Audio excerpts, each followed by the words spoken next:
नमस्कार, जय हिंद दोस्तों। चलिए जानते हैं बिहार की हर जिले, हर क्षेत्र की 50 फटाफट बड़ी खबरों को सिर्फ 10 मिनट में। लेकिन उससे पहले आप यह वीडियो किस जगह से देख रहे हैं हमें कमेंट में बताएं और चैनल को सब्सक्राइब जरूर करें। हर छोटी बड़ी अपडेट्स के लिए सबसे पहले बिहार के मुख्यमंत्री नीतीश कुमार ने साफ संकेत दिए हैं कि राज्य में सरकारी डॉक्टरों की निजी प्रैक्टिस पर जल्द ही पूरी तरह रोक लगाई जाएगी। इसके लिए सरकार अलग नीति तैयार कर रही है ताकि सरकारी अस्पतालों की सेवाएं और बेहतर हो सकें।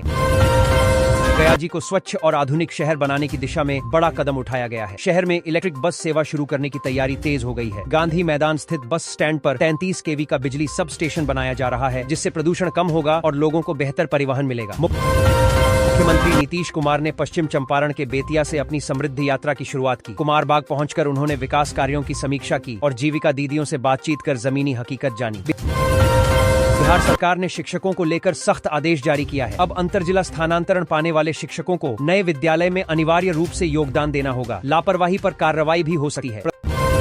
प्रधानमंत्री किसान सम्मान निधि योजना में बड़ी परेशानी सामने आई है। 60% से ज्यादा किसानों का रजिस्ट्रेशन अभी तक पूरा नहीं हो पाया है। KYC, तकनीकी दिक्कतें और कागजी प्रक्रियाएं किसानों की चिंता बढ़ा रही हैं। सोना चांदी की कीमतों में जबरदस्त उतार चढ़ाव देखने को मिल रहा है। चांदी 4 दिनों में रिकॉर्ड तेजी के बाद अचानक सस्ती हुई। वहीं सोने के दाम भी ऑल टाइम हाई से फिसल गए। अमेरिका से आई खबरों का सीधा असर बाजार पर पड़ा। बिहार सरकार ने जमीन से जुड़े मामलों में बड़ी राहत देने का फैसला किया है। 26 जनवरी से 31 मार्च 2026 तक राज्यव्यापी मापी महाअभियान चलेगा, जिससे जमीन की मापी और सीमांकन तय समय में पूरा होगा। मकर संक्रांति पर सोशल मीडिया पर एक भावुक कर देने वाला वीडियो वायरल हो रहा है। एक बुजुर्ग पिता कड़ाके की ठंड में करीब 10 किलोमीटर पैदल चलकर बेटी के ससुराल चूड़ा दही पहुंचाने जाते दिखे, जिसने लोगों का दिल जीत लिया।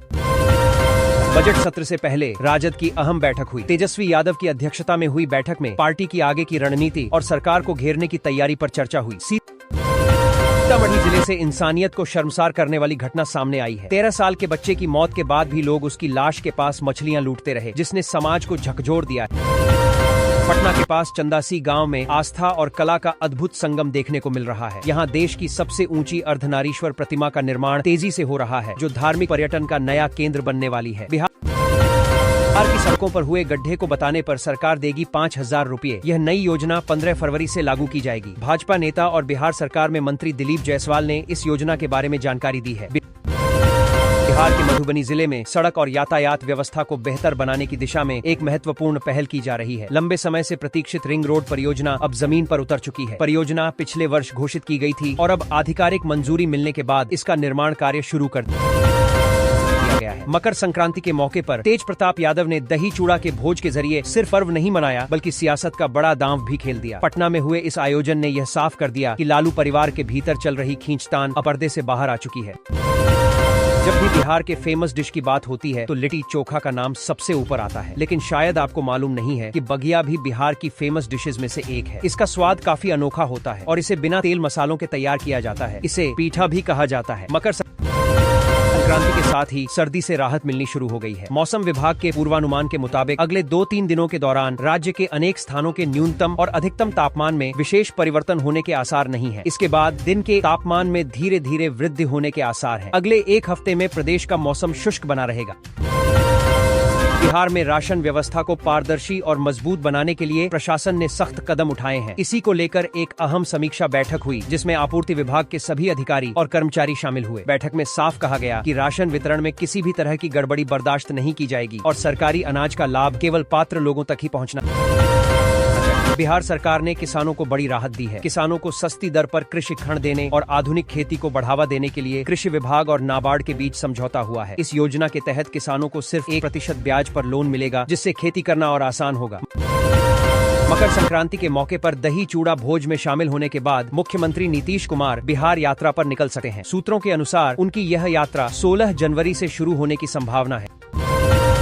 सहरसा जिले के सोनवर्षा राज प्रखंड के मंगवार पंचायत में अतिक्रमण हटाने गई प्रशासनिक टीम पर ग्रामीणों ने हमला कर दिया। ये घटना उस समय हुई जब north Bihar power distribution company के पावर सब स्टेशन के लिए चुनी गई जमीन को खाली कराया जा रहा था। इस की ताजा रिपोर्ट ने बिहार की उपजाऊ जमीन को लेकर गंभीर चिंता बढ़ा दी है। रिपोर्ट के मुताबिक राज्य की 7.5 लाख हेक्टेयर से अधिक भूमि की मिट्टी खराब हो चुकी है। कोसी, सीमांचल और पूर्वी बिहार के जिलों में हालात सबसे ज्यादा चिंताजनक बताए गए हैं। नई दिल्ली के भारत मंडपम में हुई परिवहन मंत्रियों की बैठक में बिहार के परिवहन मंत्री ने राज्य में सड़क सुरक्षा को लेकर किए जा रहे प्रयासों की जानकारी दी। केंद्र सरकार की रिपोर्ट में बताया गया है कि देश के 100 सबसे ज्यादा सड़क दुर्घटना वाले जिलों में बिहार के पटना, मुजफ्फरपुर, सारण, मोतिहारी, गया और नालंदा शामिल हैं।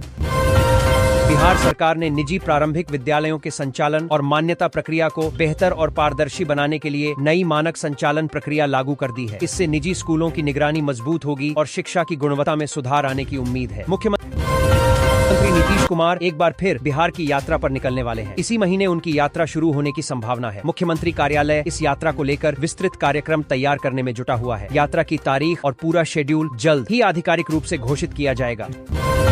जनवरी महीने से सार्वजनिक वितरण प्रणाली के तहत राशन वितरण में बड़ा बदलाव किया गया है। अब सभी पात्र राशन कार्ड धारकों को प्रति यूनिट 2 किलो गेहूं और 3 किलो चावल दिया जाएगा। प्रखंड आपूर्ति पदाधिकारी तेजस्वी आनंद ने बताया कि यह व्यवस्था राज्य सरकार के निर्देश पर लागू की गई है ताकि लाभुकों को संतुलित खाद्यान्न मिल सके। बिहार टेक्निकल सर्विस कमीशन द्वारा निकाली गई पंप ऑपरेटर भर्ती राज्य के युवाओं के लिए सरकारी नौकरी पाने का अच्छा मौका है। इस भर्ती के जरिए पब्लिक हेल्थ इंजीनियरिंग डिपार्टमेंट में पंप ऑपरेटर पदों पर नियुक्ति की जाएगी। बूढ़ी गंडक नदी पर हकीमाबाद और नागरबस्ती के बीच बन रहा पुल अब तेजी से आगे बढ़ रहा है। सभी पिलर का निर्माण पूरा हो चुका है और अब पुल के ऊपरी हिस्से का काम चल रहा है। उम्मीद है कि यह पुल साल 2026 के अंत तक बनकर तैयार हो जाएगा, जिससे लोगों को आवागमन में बड़ी सुविधा मिलेगी। बिहार के मुख्यमंत्री नीतीश कुमार ने साफ संकेत दिए हैं कि राज्य में सरकारी डॉक्टरों की निजी प्रैक्टिस पर जल्द ही पूरी तरह रोक लगाई जाएगी। इसके लिए सरकार अलग नीति तैयार कर रही है ताकि सरकारी अस्पतालों की सेवाएं और बेहतर हो सकें। गया राज्य को स्वच्छ और आधुनिक शहर बनाने की दिशा में बड़ा कदम उठाया गया है। शहर में इलेक्ट्रिक बस सेवा शुरू करने की तैयारी तेज हो गई है। गांधी मैदान स्थित बस स्टैंड पर 33 kV का बिजली सब स्टेशन बनाया जा रहा है, जिससे प्रदूषण कम होगा और लोगों को बेहतर परिवहन मिलेगा। मुख्यमंत्री नीतीश कुमार ने पश्चिम चंपारण के बेतिया से अपनी समृद्धि यात्रा की शुरुआत की। कुमारबाग पहुंचकर उन्होंने विकास कार्यों की समीक्षा की और जीविका दीदियों से बातचीत कर जमीनी हकीकत जानी।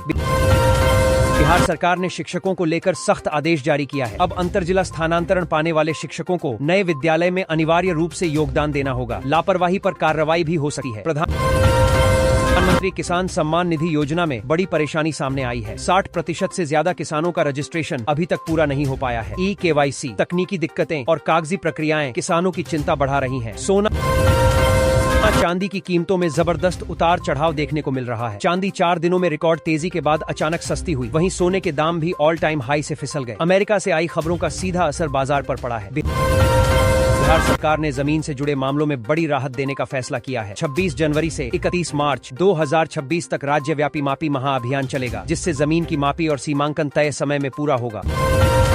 मकर संक्रांति पर सोशल मीडिया पर एक भावुक कर देने वाला वीडियो वायरल हो रहा है। एक बुजुर्ग पिता कड़ाके की ठंड में करीब 10 किलोमीटर पैदल चलकर बेटी के ससुराल चूड़ा दही पहुंचाने जाते दिखे, जिसने लोगों का दिल जीत लिया। बजट सत्र से पहले राजद की अहम बैठक हुई। तेजस्वी यादव की अध्यक्षता में हुई बैठक में पार्टी की आगे की रणनीति और सरकार को घेरने की तैयारी पर चर्चा